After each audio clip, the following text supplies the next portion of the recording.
I am the original grainster. The original grain. Would you like to try the hot dang? This is my soy-free vegetarian burger. So it comes frozen and you cook a little patty.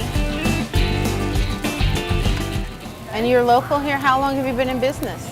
My partner and I had just bought a house, our first house, and we were about to move, and I needed to clean out the pantry. I have a cooking background, so I had cooked professionally and was teaching people what to do with fresh food. But it was really a pantry challenge, and I'd never made a vegetarian burger before. Jo had been a vegetarian for 10 years and she freaked out for it. She thought it was awesome. It was delicious, it was wonderful, and then we shared some with our friends, and then our friends started asking for it, and then our family started asking for it. So I started looking at what was available in the market, and there wasn't anything like this. In fact, I got the first US trademark for a grain burger. The first place we sold it was the Sunset Valley Farmers Market, which is so hard. That was some of the hardest work I've ever done in my entire life.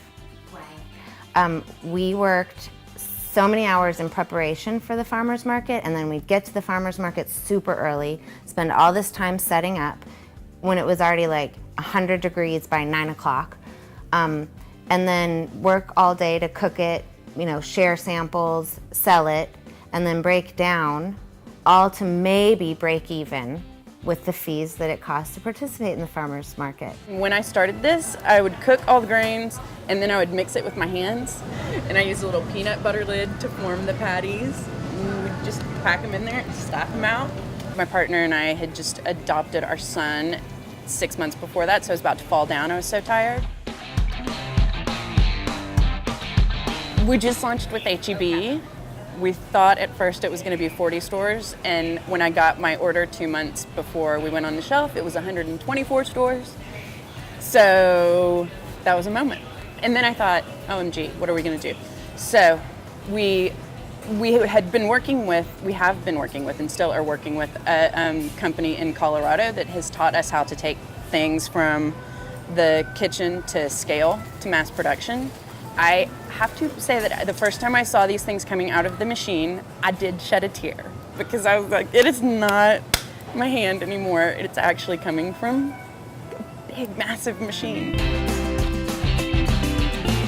I feel really excited about where the hot dang is headed as far as growth. Feasibly in February, we're going to be in 16 states, right up the middle, which is really exciting. It's huge. It's kind of forever in a state of improvement. The first ever recipe had eggs in it, and we were able to formulate it without eggs almost a year ago, so we started selling the egg-free version in February. And at that time, we launched 3 new flavors. Each one of my burger personalities has a different, Burger Babies has a different nut or seed, bean, and a unique grain. I sort of tried to keep it regional, and the OG is the gold standard. It's wild rice, brown rice, barley, cashews, rolled oats, navy beans, rice flour, olive oil, and seasoning. And then the others, so the Big Tex is barbecue influenced, and it has pinto beans, pecans, Go Texas, and Frico, which is cracked green wheat that's smoked. The Don is Italian, and that guy has pistachios, cannellini beans, and farro. There, that one's farro. El Guapo, my sweetheart, has pepitas, which is pumpkin seeds, quinoa, and black beans. Look at this spread. How could you turn this down? Would you like to try the hot dang? It's really amazing to bring it all back home. She's exceptionally gifted in dreaming and innovation, and that is how the hot dang was born. I'm actually getting to live a dream. It's wild.